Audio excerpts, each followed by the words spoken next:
Hey guys, my name is Becca and welcome to another reading or weekly reading update. It's in the end of another week. I have some books to talk about, so let's get into it. As you know, in the last couple weeks I have been doing nothing but reading smut. Like, I just couldn't stop. I got into that smut hole and I couldn't get out. Finally, at the beginning of this week, I picked up Wind Witch by Susan Dennard. I know I told you guys that if I was going to pick up a fantasy, it would probably be a fantasy I had already read and enjoyed and loved, pretty much. And it was either going to be The Kiss of Deception or Strange the Dreamer. And I still plan on reading those.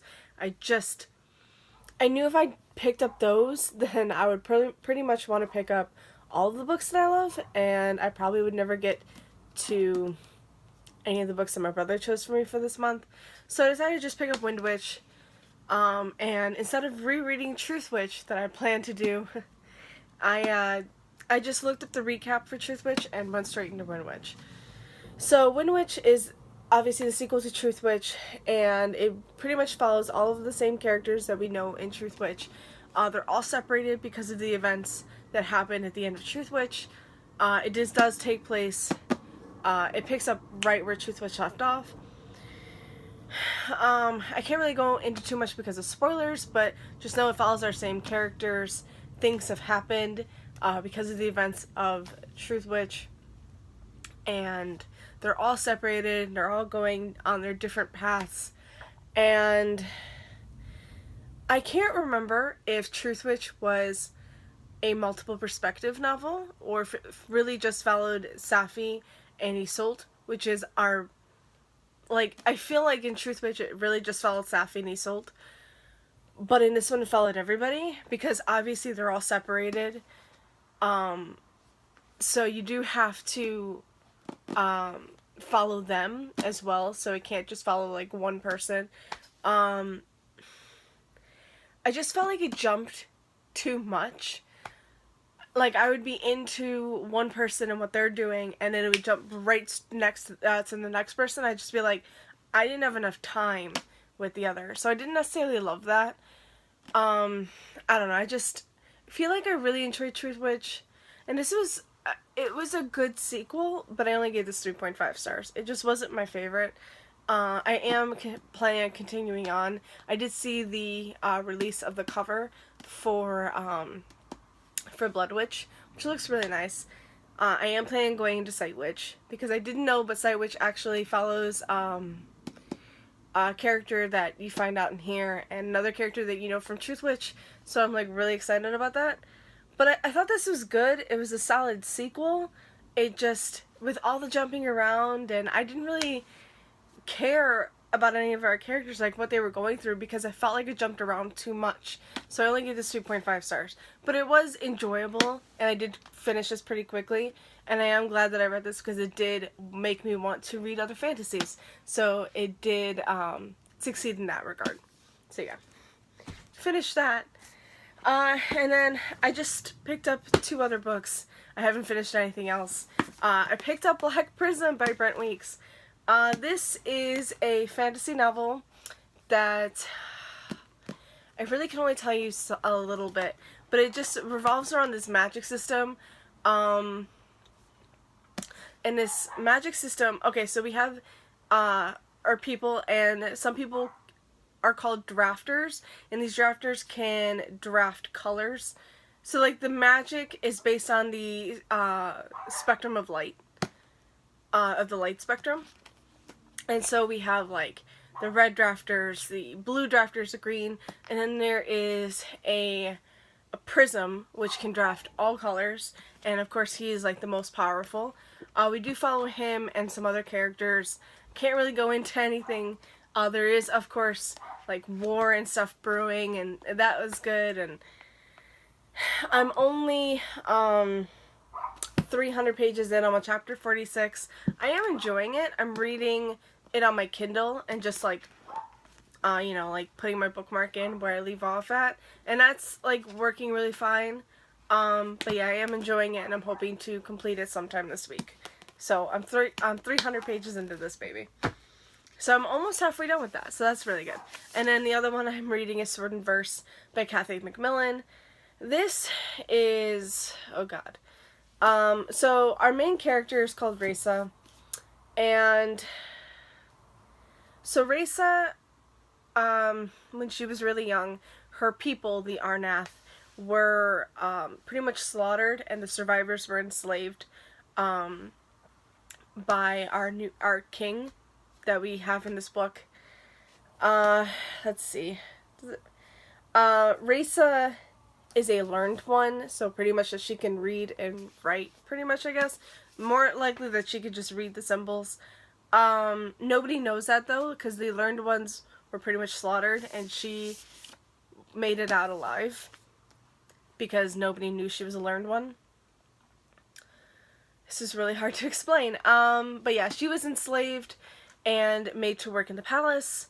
One day she gets caught reading something she's not supposed to do. The reading is only allowed for the royals, the royal family, and their tutors. That's it. Anybody else can be killed. So she is in deep shit. She's just in deep.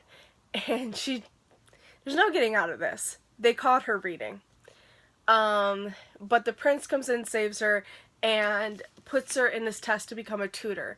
And that way, when we have our new prince or princess, she will teach the next royal. It's pretty much how that is.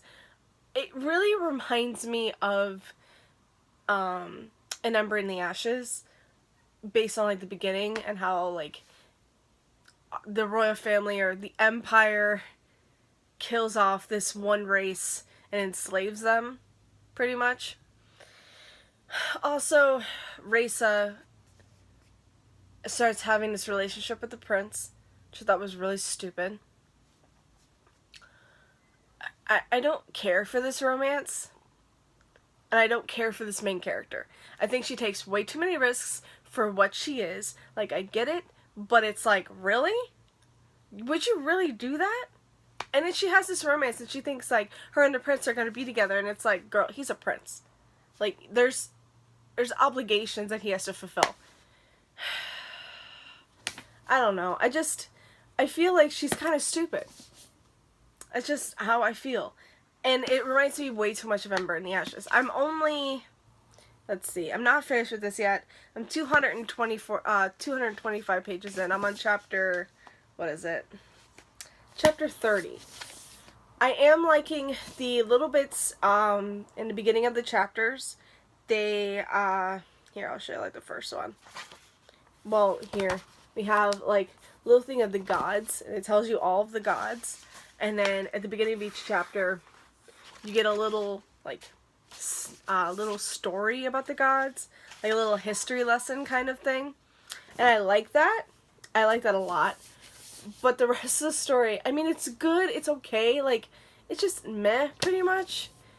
It's not like I'm hating it, I'm just not liking our character, pretty much, but it's like, the story itself is okay, I guess. And now, of course, 225 pages in, things aren't looking good for her. But saw that coming. Oh, I'm about to drop that. So I have, like, that much left of Sword and Verse. It's just okay.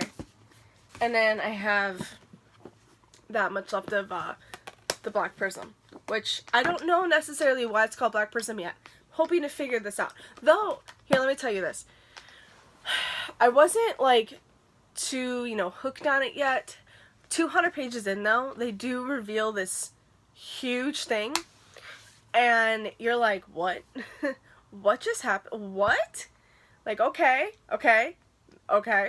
And it's good, but then it's gone. And I'm waiting for it to come back. Like, okay. Like, I just got, like, this, like, truth, like, reveal, and now it's gone. And I'm just like, can I get that back? Like, now the only ones who know the truth are these two characters and us, the readers. Everybody else is, like, totally in the dark. And you're like, okay, this is pretty good.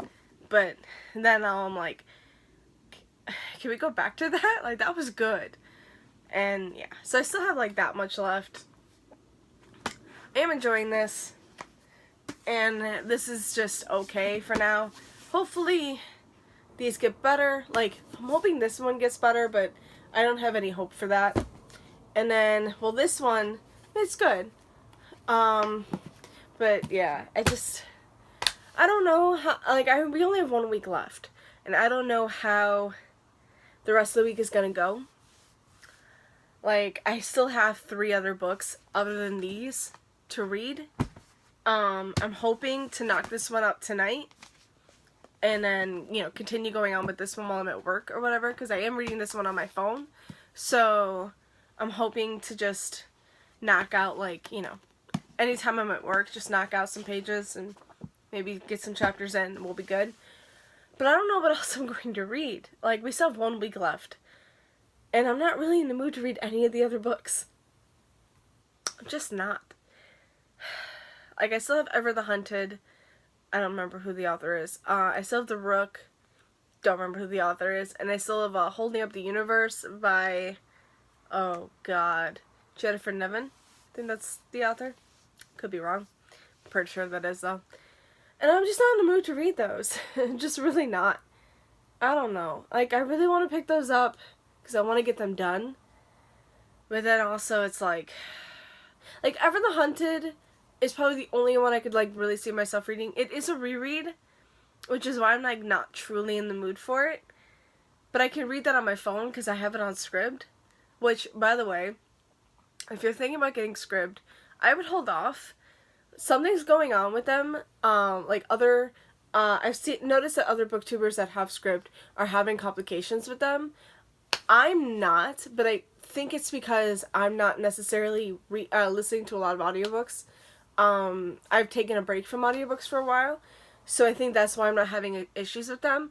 But other booktubers have mentioned that they like listen to a couple audiobooks and then the rest of their saved is what's it called? Is taken away and put, like, they're not able to listen to those until their next billing, which I think is kind of stupid. Like, it's kind of screwed up. Like, Scribd advertises that they have unlimited audiobooks. And if they're advertising that and then they're not, like, giving you unlimited, that's not necessarily accurate. It's false advertisement. So, if this continues on like that, I might cancel my subscription. I don't listen to that many audiobooks, but I do like their ebook and audiobook selection. So if I ever am in the the mood to listen or read something on there, I'd like to. But now I'm afraid that that might continue to happen. And these booktubers have reached out to them, and when they get a reply, it's not straightforward. It's very vague, and they just want a clear answer. Like, is this unlimited or not? What exactly is going on? Like, you say you have unlimited, and I just want to know how many audiobooks I can listen before you're going to take all the rest of them away from me. Like that kind of thing. So if they don't answer correct, like with a straightforward answer, I don't know how long I'll have Scribd. So I just want to let you guys know, just in case you guys did have it or were interested in getting it. I don't know, I might hold off if I were you, just to see what happens. I'll let you know when I find out. So, yeah. Thank you guys so much for watching. I hope you enjoyed this video, and I will see you again with another video. Bye. Happy reading.